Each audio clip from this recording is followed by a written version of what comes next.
الحمد لله نحمده ونستعينه ونستغفره ونؤمن به ونتوكل عليه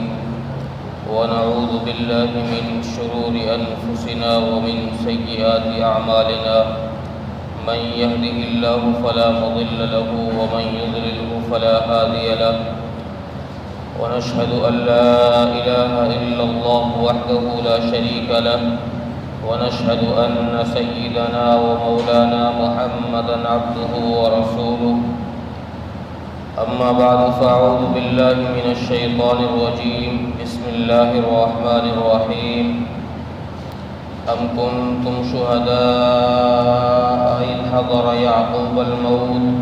إذ قال لبنيه ما تعبدون من بعدي قالوا نعبد إلهك وإله آبائك إبراهيم وإسماعيل وإسحاق إله واحدا ونحن له مسلمون صدق اللہ العظیم۔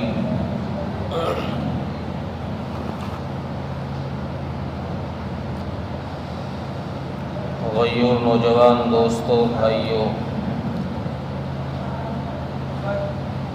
محترم عزیز و بزرگوں،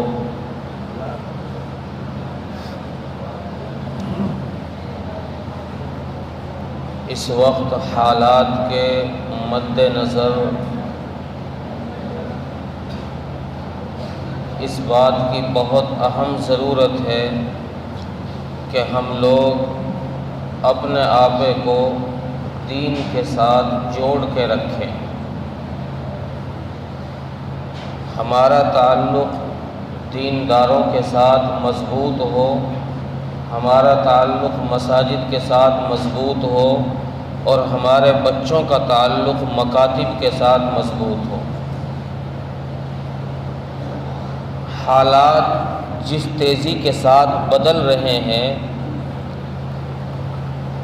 آپ حضرات کو یہ احساس بھی نہیں ہوگا کہ ہماری نسل، ہماری اولادیں ہمارے ہاتھ سے کب نکل گئی، یہ پتہ بھی نہیں چلے گا۔ اتنی تیزی کے ساتھ حالات بدل رہے ہیں۔ لوگوں نے جماعتیں بنا کر، تنظیمیں بنا کر مسلمانوں کو اسلام سے دور لے جانے کی سازشیں رچ رکھی ہیں اور وہ چلا رہے ہیں۔ ان کی جماعتیں مستقل کام کر رہی ہیں کہ کس طریقے سے مسلمانوں کے ذہنوں سے، خصوصاً مسلمان جوان نسل کے ذہنوں سے اور مسلمان بچوں کے ذہنوں سے اسلام کی اہمیت کو مٹا دیا جائے، اسلام کی حقانیت کو روشناس نہ ہونے دیا جائے، اسلام سے مسلمانوں کو دور رکھا جائے۔ اس کی بہت بڑی سازش ملک کے اندر، عالم کے اندر چل رہی ہے۔ اس لیے وقت کی بہت ضرورت ہے کہ جیسے ہم اپنے اولاد کی تعلیم کی فکر، عصری علوم کی فکر رکھتے ہیں کہ کس طریقے سے میرا بچہ اچھا انجینئر بن جائے،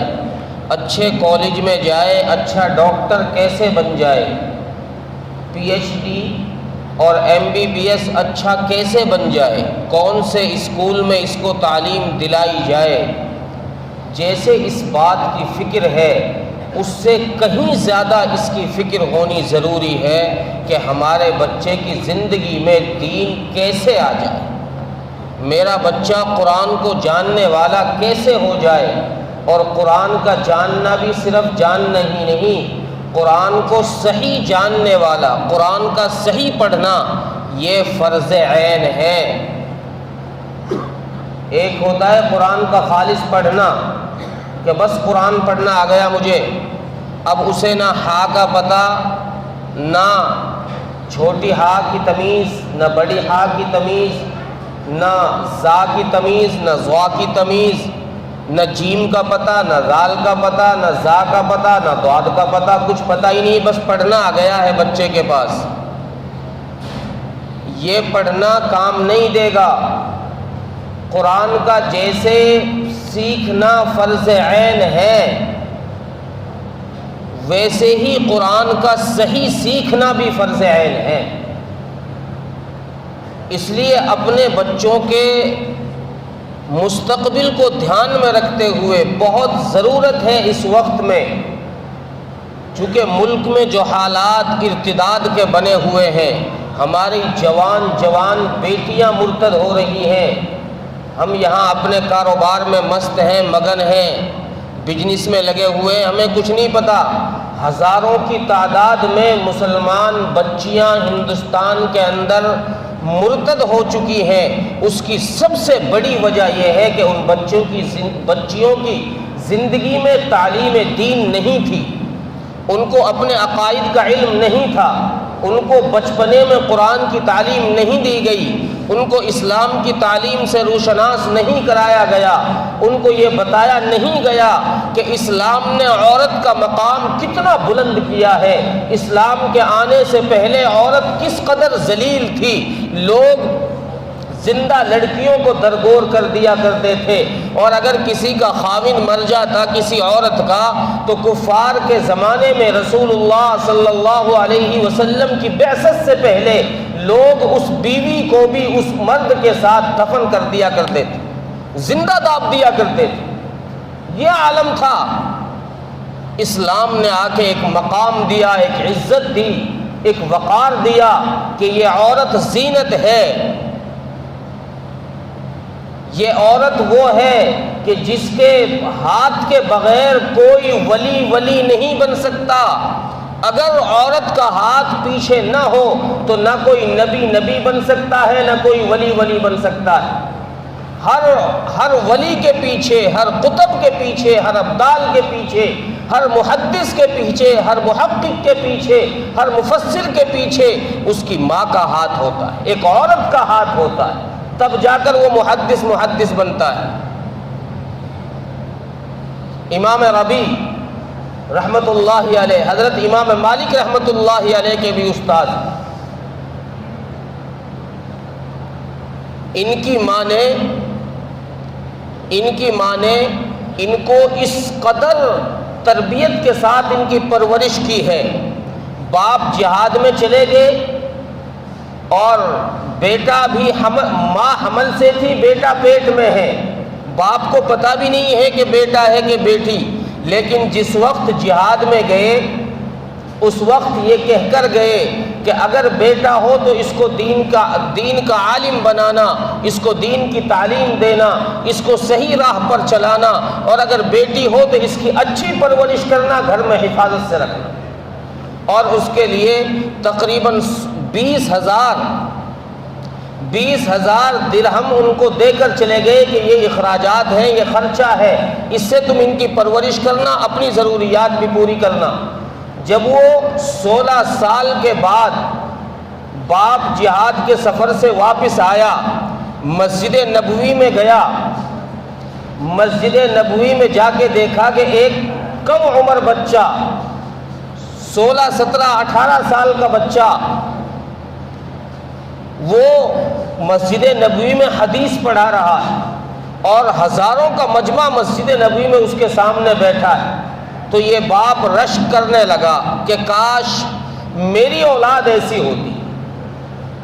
ایسا میں خوش نصیب ہوتا کہ میری اولاد مسجد نبوی میں بیٹھ کر لوگوں کو درس دیتی، حدیث پڑھاتی۔ کون خوش نصیب ہوگا وہ شخص جس کا یہ بچہ ہے۔ وہ گھر آیا، گھر آ کر اہلیہ سے معلوم کیا کہ میں نے تم کو جو اخراجات کے لیے پیسے دیے تھے اور تم حمل سے تھی، بچہ کیا ہوا؟ اس نے کہا کہ اللہ نے ہمیں لڑکا دیا ہے، اور اس لڑکے کی میں نے ان پیسوں سے ایسی تربیت کی ہے کہ اللہ نے اس کو وقت کا محدث بنا دیا، اور وہ مسجد نبوی میں حدیث پڑھاتا ہے، وہ مسجد نبوی میں حدیث پڑھاتا ہے۔ تو اس محدث کو محدث بنانے کے پیچھے ماں کی محنت ہے۔ اس لیے بہت ضروری ہے اس وقت میں بچے اور بچیوں کو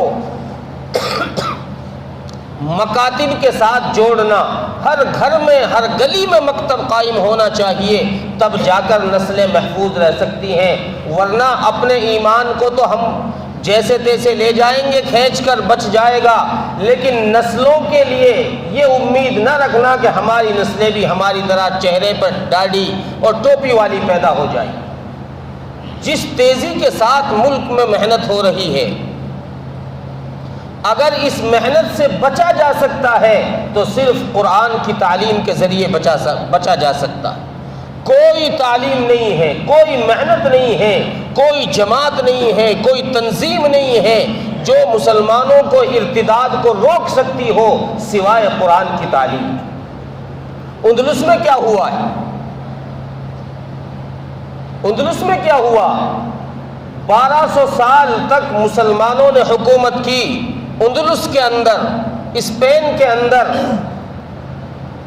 اور ایسی حکومت کی ہے، یہ نہیں کہ بس راج چلایا ہو، نہیں، واقعی میں حکومت کی ہے شرعی قانون کے مطابق۔ اللہ نے ایسے بڑے بڑے محدث وہاں پیدا کیے ہیں۔ اس دور میں مساجد میں، ہر مسجد میں مدرسہ قائم تھا، ہر مسجد میں مکتب قائم تھا، اور لوگ قرآن اور حدیث مسجدوں میں پڑھایا کرتے تھے۔ بڑے بڑے محدث پیدا ہوئے، لیکن جب بعد میں چل کر لوگوں نے بے توجہی اختیار کی، اپنا تعلق علماء سے ہٹایا، اپنا تعلق مکاتب سے ہٹایا، مساجد اور مدارس سے دور ہونے لگے، اللہ نے پھر وہ نتیجہ دکھایا کہ 1200 سال کی حکومت کے ہونے کے باوجود جب مسلمانوں کو صفائے ہستی سے مٹایا گیا تو اسی اسپین کے اندر کئی سو سال تک یہاں کی مسجد کے مینارے اللہ اکبر کے لیے ترس رہے تھے۔ کوئی اذان دینے والا نہیں تھا، کوئی نماز پڑھنے والا نہیں تھا۔ اس لیے اگر ہم نے اپنے آبے کو بچانا ہے کہ ہماری نسلیں محفوظ رہیں تو ضروری ہے کہ ہم اپنے بچوں کو قرآن کی تعلیم کے ساتھ جوڑیں۔ جیسے کسی اچھے اسکول کو تلاش کرتے ہیں بچے کی اچھی تعلیم کے لیے کہ انگلش میڈیم اسکول ہو، کوئی اچھا پڑھا لکھا، اچھے گریجویٹ اس میں ٹیچر ہو، اچھے پڑھے لکھے اس میں ماسٹر ہو، ایسے اسکول کے لیے لوگ تلاش کرتے ہیں، جگہ جگہ جاتے ہیں۔ ایسے ہی اپنے بچوں کی تعلیم کے لیے حافظ اور قاریوں کی تلاش کی جائے کہ کون سا قاری ہے جو بہترین قرآن پڑھتا ہے، کون سا حافظ ہے جو صحیح تلفظ کی ادائیگی کے ساتھ قرآن پڑھتا ہے، اس سے اپنے بچے پڑھو، اس مکتب کے ساتھ اپنے بچوں کو جوڑو۔ اگر یہ بچے مکتب کے ساتھ جڑ گئے تو سمجھ لو کہ ان کا دین، ان کا ایمان محفوظ رہے گا، اور اگر یہ بچے مکتب کے ساتھ نہیں جڑے تو پھر ان کے دین اور ایمان کے محفوظ ہونے کی کوئی گارنٹی نہیں، کوئی گارنٹی نہیں۔ اس لیے اپنے بچوں کو اور بچیوں کو، خصوصاً بچیوں کو، چونکہ ہمارے یہاں اغیاروں نے یہ ایسی تنظیمیں بنا رکھی ہیں کہ جو مسلمان بچیوں کو بہلا پھسلا کر ارتداد کی طرف لے کر جائے۔ ہزاروں واقعات ہیں ہندوستان میں، مستقل جماعتیں کام کر رہی ہیں، جوان جوان بچے ان کی جماعتوں میں کام کر رہے ہیں، اور وہ مسلمان بچیوں کو بہکا کر، پھسلا کر ارتداد کی طرف لے کر جاتے ہیں، اسلام سے ہٹا دیتے ہیں، کچھ دنوں تک اپنے ساتھ رکھتے ہیں، پھر ان کو یوں ہی تاڑ دیتے، چھوڑ دیتے ہیں۔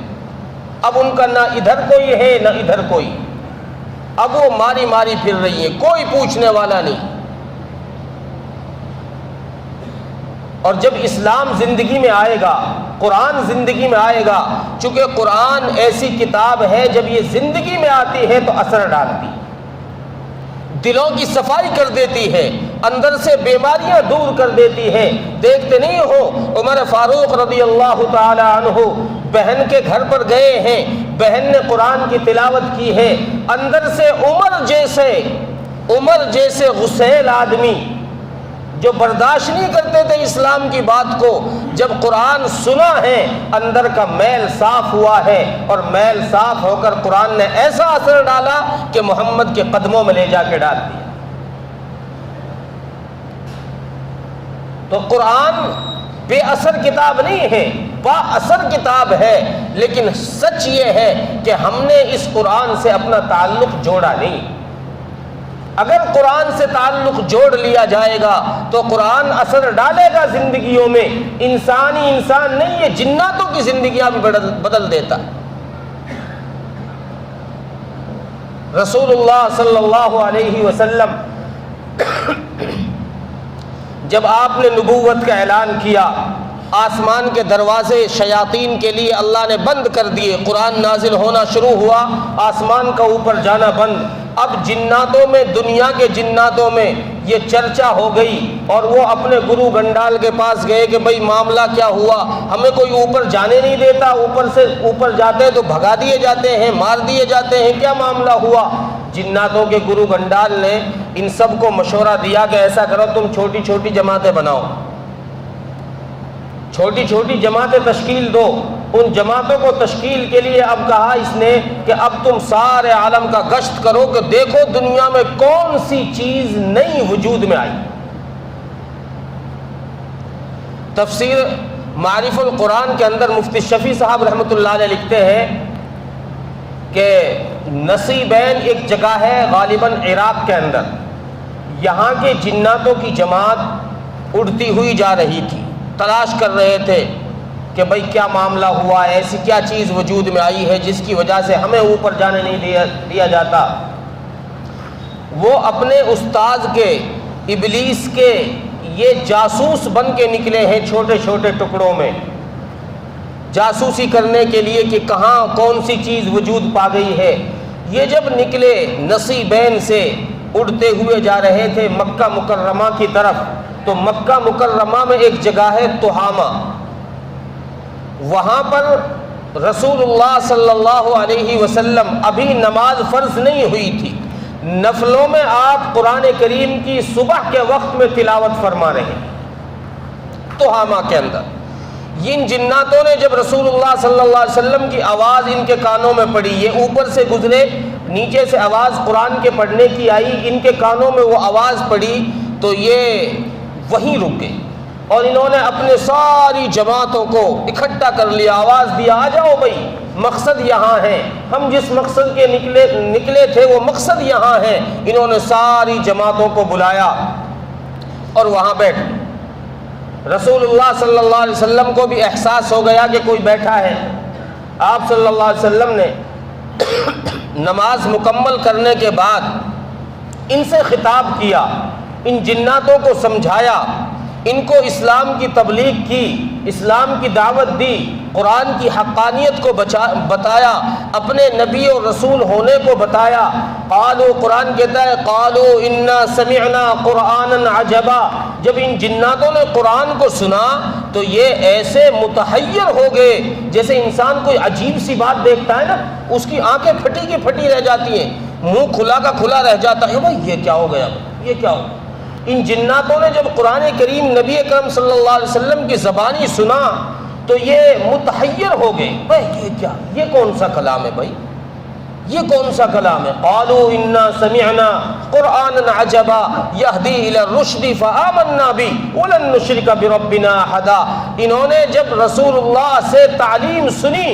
قرآن سنا، قرآن نے ایسا اثر ڈالا کہ جو ابلیس کے جاسوس بن کے آئے تھے یہاں محمد الرسول اللہ کے غلام بن،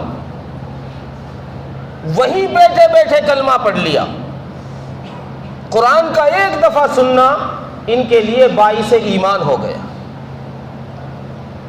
یہ مسلمان ہو گئے۔ اور رسول اللہ صلی اللہ علیہ وسلم نے ان سے کہا، ارشاد فرمایا کہ اب جاؤ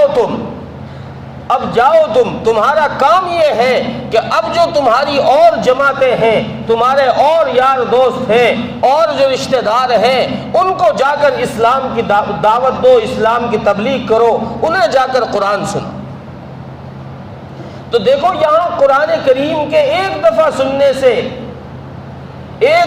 سننے سے اللہ تبارک و تعالیٰ نے جناتوں کی زندگیاں بدل، ان کے دل پر اثر کر دیا۔ ہمارے دل پر اثر اس لیے نہیں ہو رہا کہ ہمارا تعلق قرآن سے جڑا نہیں،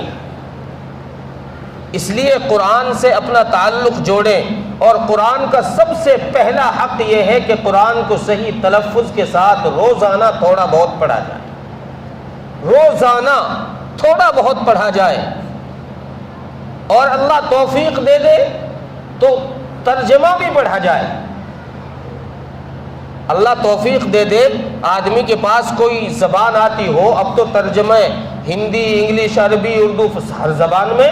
کسی کے پاس کوئی سی زبان بھی آتی ہو اس سے قرآن کا ترجمہ پڑھ لیں، آدمی کو پتہ تو چلے میرا رب کیا کہہ رہا ہے۔ اگر کسی عاشق کے پاس کسی معشوق کا خط آ جائے اور وہ اس زبان میں ہو جس زبان کو وہ جانتا نہ ہو، وہ عاشق اس زبان کو جانتا نہ ہو، تو سچ بتاؤ وہ اس خط کو یوں ہی لپیٹ کے رکھ دے گا، یا اس کو